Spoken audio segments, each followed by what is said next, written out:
శ్రీమాత్రే నమః. నమస్తే అండి. ఎలా ఉన్నారు? అంతా బాగున్నారా? నేను కూడా బాగున్నానండి. మీ ఎదురుగా ఏం కనపడుతుంది? బూడిద గుమ్మడికాయ, దిష్టి గుమ్మడికాయ అనానండి. దిష్టి ఒకటే తీసుకోదు, మనకు వచ్చే నష్టాలన్నీ తీసేసుకుంటుంది, మనకు వచ్చే చెడునంతా తీసేసుకుంటుంది. బూడిద గుమ్మడికాయ ప్రతి ఒక్కరూ కట్టాలి. బూడిద గుమ్మడికాయ ఇది చెప్పాలి అంటే నాకు ఎన్నో మాటలు చెప్పాను, ఎన్నో మాటలు వీడియోలు పెట్టాను, ఎన్నో రకాలుగా చెప్పాను. ఎందుకంటే అందరికీ ఉపయోగపడాలని, పెద్దదానిగా నాకు తెలిసింది చెప్పాలని. ఇది తింటే నష్టమేమీ కాదు, ఇలా చేసుకుంటే లాభమే. కాకపోతే కొత్తవారు చూస్తూ ఉంటారు కదా అని కట్టినప్పుడల్లా కూడా మీకు ఇలా చెబుతూ ఉంటాను, పెడుతూ ఉంటాను. ఈ బూడిద గుమ్మడికాయ మనం కడతాం కదా గుమ్మానికి. ఎవరన్నా వచ్చి వెళ్ళారు అనుకోండి మన ఇంటికి, ఆ తర్వాత బూడిద గుమ్మడికాయ పాడైపోద్ది. అప్పుడు అర్థం ఏంటి? మనకు వచ్చే నష్టం ఈవిడ తీసేసుకుందని అర్థం. అర్థమైందా? ఇది ప్రతి ఒక్కరూ తెలుసుకోవాలి. కట్టేసుకుంటున్నామంటే ఎందుకు కడుతున్నాం, దానివల్ల లాభం ఏంటి, నష్టం ఏంటి తెలుసుకోవాలి కదా, కాదంటారా? కాబట్టి ఏం చేయాలి అంటే, మనం ఎప్పుడైనా సరే ఎవరన్నా వచ్చిన తర్వాత చెక్ చేసుకోవాలి. స్మెల్ ఎక్కువగా వస్తుంది బూడిద గుమ్మడికాయ, గుమా గుమ్మామంటే ఎక్కువ స్మెల్ వస్తుంది. చెడిపోయిందని చెడు వాసన రాదు. బూడిద గుమ్మడికాయ దగ్గర ఉన్న గొప్ప శక్తి అదే. మరి మనకు వచ్చే నష్టాన్ని తీసేసుకుంటుంది, మనకు వచ్చే కష్టాన్ని తీసేసుకుంటుంది, మనకు వచ్చే దిష్టిని తీసేసుకుంటుంది. తప్పనిసరిగా ప్రతి ఇంటికి కూడా బూడిద గుమ్మడికాయ అనేది కట్టాలి. అది ఎప్పుడైతే నిద్రించిందో తీసేయాలి, వెంటనే పెట్టాలి. ఇదేనండి చేయవలసింది. మరి మొన్న మా ఇంటికి ఎవరో వచ్చి వెళ్ళారు. వెళ్ళిన వెనకాడ నుంచి గుమ్మడికాయ మరీ గుమా స్మెల్ వచ్చేస్తుంది.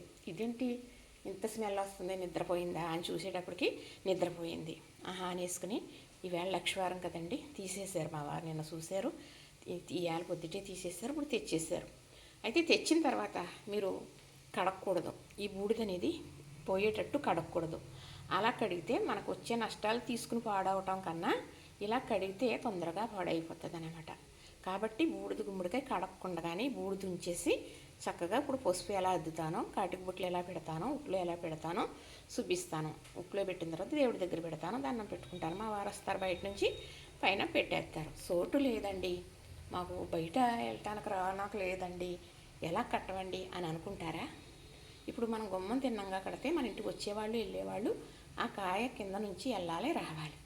అయితే అలా లేదండి, ఎలాగా మాకు కట్టుకోవాలని ఉంది, బూడిద గుమ్మడికాయ పెట్టాలని ఉంది, మాకు అలా వీలు కాదండి, ఇది అనుకుంటారు. చిన్న ప్లేస్ ఉన్నా పెట్టుకుంటారు. అయితే ఇక్కడ నాకు తెలిసిన అమ్మాయి ఉంది, మాకు రిలేషనే నాకు సహాయపడుతుంది. తన రేకుల సెట్టే, కానీ కింద ఇలా ఉంటుంది కదండి రేకుల సెట్ అంటే, కిందకి అలాగా ఆ కర్రలో ఇలా నొక్కేసి పెట్టేసింది, పెట్టాలి కదా అని. ఆ సంవత్సరం వరకు ఉందండి ఆ కాయ. తనకి చిల్లర కొట్టుంది, వెళ్ళేవాళ్ళు వచ్చేవాళ్ళు ఉంటారని. ఎప్పుడు కాయపోతే కాయ పెట్టేస్తుంది. అంటే ముదరకాయ మామూలుగా నాటుకాయ పెట్టిన వల్ల ఆ నాళ్ళు ఉన్నదన్నమాట. అలాగన్నా పెట్టుకోమని చెబుతున్నాను మీకు. వీలు కాని వాళ్ళు ఇలా పెట్టుకోండి అని, సోదని కాదు. ఇప్పుడు ఇంట్లో కబోర్డులు ఉంటాయి, ఏదో పక్కనే మన ఇంటికి వచ్చి వెళ్ళేవాళ్ళు ఆ గుమ్మడికాయ చూసేటట్టు, వారి సూపు దాని మీద పడేటట్టు పెట్టుకోండి కట్టడానికి. లేకపోతే ఎవరన్నా వచ్చి వెళ్ళిన తర్వాత కాయ పాడైపోయింది అనుకోండి, మీకు జరగవలసిన పెద్ద నష్టమే ఆవిడ తీసేసుకుంది సుమి. వెంటనే అది తీసేసి కొత్త కాయ మళ్ళీ ఇలా పెట్టేయండి. ఇదే మీకు నేను చెప్పేది.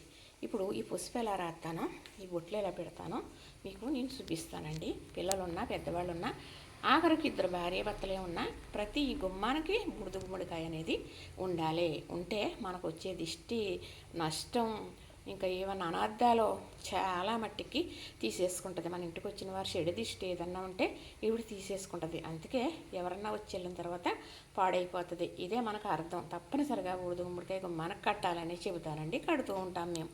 చూసారు కదా, పెద్దవాళ్ళు చెప్పినవి ఎందుకో పనికి రావనుకుని పక్కన పెట్టేయచ్చు. చాలా విషయాలు పనికొచ్చియే చెబుతున్నాను. చూసినంతట్లో నష్టం లేదు, చేసుకుంటే లాభమే ఉంటుందని మరీ చెబుతున్నాను. సరేనండి, నేను పసుపు రాసి బొట్లు పెడతాను. ఇప్పుడు చూడండి, ఇలాగా చక్కగా మంచి నాటుకాయ తీసుకొచ్చారండి మా వారు. అంటే ఈ నాటుకాయ అయితేనే మనకు మంచిగా కొన్ని రోజులు ఉంటుంది. ఇంట్లో కొంచెమే వాటర్ వేస్తాను. వాటర్ అనేది ఎక్కువ తగలకూడదు అన్నమాట. మనం ఇలా చెడు దిష్టి తీసుకుని పోయే కన్నా ఈ తడి తగిలితే పోతుంది కాబట్టి ఎక్కువ వాటర్ వేయకుండా, చూసారా కొంచెం వేసాను కదా, చేతితోటి ఇది ఇలాగా అద్దెస్తానండి. ఇలాగా ఈ బూడిద పైన రాసేస్తాను. బూడిద అనేది పోకూడదు అన్నమాట, పోకుండా రాసేస్తాను.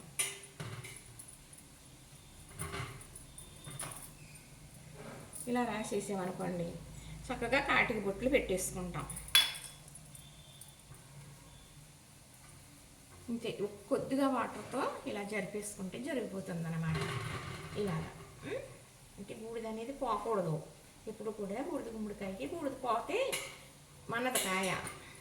ఇలా రాసాం కదా, దీని మీదే ఉండిపోతుందండి పసుపుతో పాటు. ఇప్పుడు చక్కగా ఇదిగోండి కాటిక.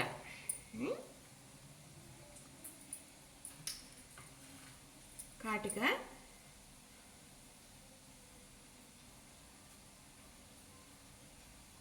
ఇదిగో కొంచెం ఉండండి, నూనె చుక్కేస్తాను, అరుగుతుంది. ఆరిపోయిందన్నమాట అండి ఇది.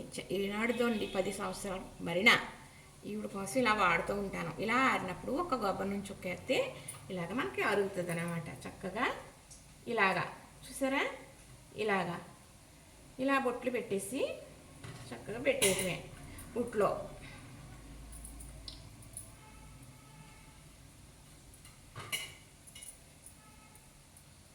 ప్రతి ఒక్కరూ కట్టుకోండి, దిష్టి అనేది పోతుంది. చాలా మంచిది.